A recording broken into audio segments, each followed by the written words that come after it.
দাসপুরে হিন্দু ধর্মগুরুর উপর দুষ্কৃতী হামলার প্রতিবাদে দাসপুর থানায় ডেপুটেশন হিন্দু জাগরণ মঞ্চের গতকাল মধ্যরাতে পশ্চিম মেদিনীপুরের দাসপুরে হিন্দু ধর্মগুরুর উপরে হামলার অভিযোগ দুষ্কৃতীদের বিরুদ্ধে।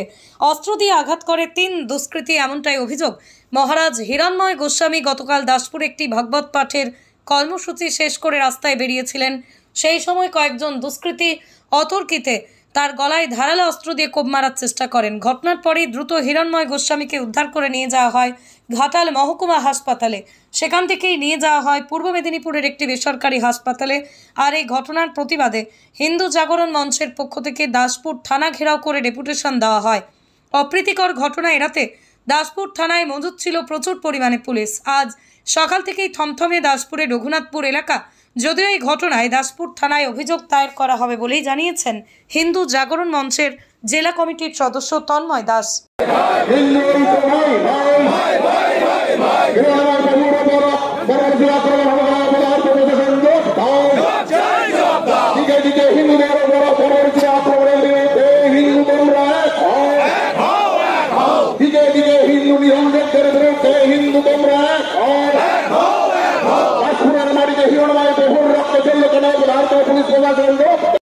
দুষ্কৃতীদের গ্রেফতার করতে হবে, অবিলম্বে দুষ্কৃতীদের গ্রেফতার করতে হবে। হিন্দু ঐক্য ভাই ভাই, হিন্দু ঐক্য ভাই ভাই। দিকে দিকে হিন্দু নিহত হচ্ছে কেন? পদার্থ মুখ্যমন্ত্রী মমতা ব্যানার্জি দাও। দিকে দিকে হিন্দুদের উপর বর্বরিত আক্রমণ হচ্ছে কেন? মুখ্যমন্ত্রী মমতা ব্যানার্জি দাও। হিন্দু ঐক্য ভাই ভাই, হিন্দু ঐক্য ভাই ভাই। কাশ্মীরের মাটিতে হিরণময় প্রভুর রক্ত চলল কেন? পদার্থ প্রশাসন জবাব দাও।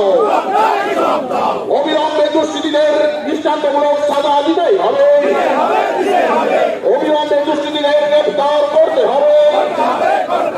বন্দে মাতরম, হিন্দু ঐক্য ভাই, হিন্দু ঐক্য ভাই। সারা পশ্চিম বাংলা জুড়ে হিন্দুদের হচ্ছে কাছাকাছি অপরাধ মুখ্যমন্ত্রী জবাব দাও। সারা রাজ্য জুড়ে হিন্দুদের উপর বর্বরিত আক্রমণ মানছি না, মানব না। হিন্দু ঐক্য ভাই ভাই, হিন্দু হিরণময় গোস্বামী সনাতন ধর্মের প্রচারক, ধর্মগুরু। তিনি দাসপুরের ধরমপুরে একটি ভগবত পাঠ করছিলেন।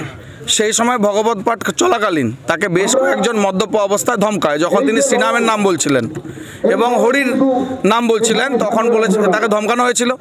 এবং ভগবত পাঠ শেষ করার পরে, খাওয়া দাওয়ার পরে যখন তিনি একটু বাইরে বেরিয়েছিলেন, সেই সময় তাকে মুখ বন্ধ করে 3 জন দুষ্কৃতী তার উপরে চড়াও হয়।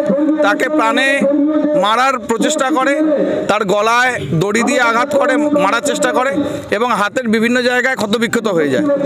তার গলাতে ভোজালি দিয়ে কোপ লাগানোর চেষ্টা করে, কিন্তু তার বড় বড় চুল থাকার কারণে সে চুলটা খুলে পড়ে যাওয়ার জন্য সে চুলটা কেটে যায়, তার গলা যাও আঘাত লাগেনি। তো এই ধরনের গোটা পশ্চিমবঙ্গ জুড়েই গোটা দিকে দিকে আমরা দেখছি হিন্দুদের উপর অত্যাচার হচ্ছে। এবং এখানকার যারা প্রশাসন আছে, দেখুন আমরা কয়েকজন মাত্র সংখ্যকে আমরা শান্তিপূর্ণভাবে ডেপুটেশন দিতে এসেছি। আমরা যত সংখ্যক এখানে হিন্দুরা এসেছি, কার্যকর্তা এসেছি, তার থেকে বেশি সংখ্যক পুলিশ আছে। কিন্তু এই পুলিশ যদি হিন্দুরা যেখানে যেখানে আক্রান্ত হচ্ছে সেইখানে গিয়ে সঠিক পদক্ষেপ নিতেন, তাহলে এত হিন্দু অত্যাচার হতো না, আরজি করের মতো কাণ্ড ঘটতো না, আর দিকে দিকে এত মহিলারা নির্যাতিত হতো না। শুধুমাত্র আমাদেরকে আটকানোর জন্য, হিন্দু জাতিকে আটকানোর জন্য, হিন্দু জাতিকে শেষ করার জন্য এই প্রশাসন এবং এখানকার যে প্রশাসক তারা উঠে পড়ে লেগেছে। থানায় অভিযোগ দায়ের হচ্ছে, এখন আমরা এসেছি এবং ওই মহারাজের যিনি সহযোগী তারাও এসেছেন, তারাও এখন এফআইআর করবেন। এবার তখন থেকে তো তিনি অসুস্থ, এখান থেকে দাসপুর থানাতে ছিলেন, দাসপুর থানা থেকে ঘাটালে ছিলেন, এখনো অবধি তিনি আতঙ্কের মধ্যে আছেন। এখন তমলুকে ভর্তি আছেন, এখনো আতঙ্কে। আমি তার সঙ্গে দেখা করতে গিয়েছিলাম, এখনো তিনি আতঙ্কের মধ্যে আছে, ভালো করে বলতে পারছে না কথা, এখনো ভয়ে ভীত সন্ত্রস্ত যে জীবন ফিরে পেলাম। আমাকে জিজ্ঞাসা করছে রাম নাম করার জন্য আমাকে এই শাস্তি। সাসপেক্টেড কতজন? 3 জন। ওনার সঙ্গে যখন আক্রমণ করে 3 জন ছিল।